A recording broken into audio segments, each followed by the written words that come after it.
Nakuhang bangkay sa Nueva Ecija tumutugma sa nawawalang TNVS driver na pinatay umano matapos hold-upin ng tatlong suspect. Nananawagan ng NBI sa iba pang biktima ng mga suspect na lumapit sa kanila at i-identify ang mga ito.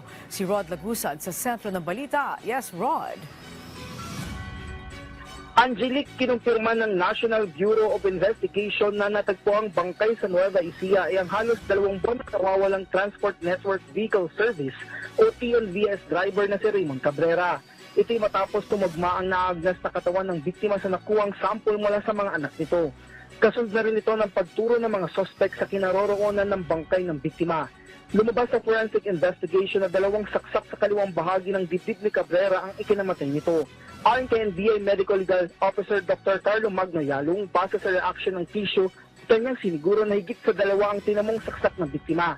Anya, nagkataon ng na-decompose na ang iba pang bahagi ng dibdib ng biktima.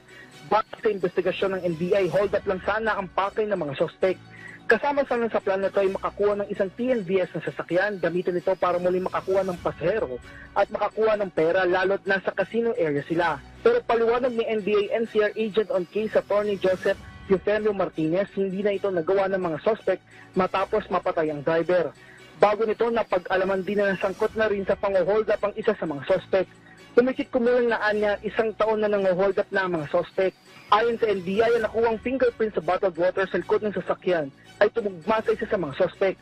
Nanawagan naman ng NBI sa mga naging posibleng biktima na lumapit sa kanila para ma-identify ang mga suspect.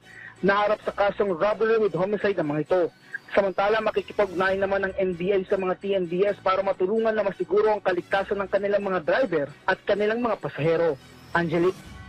Alright, maraming salamat sa iyo, Rod Lagusad.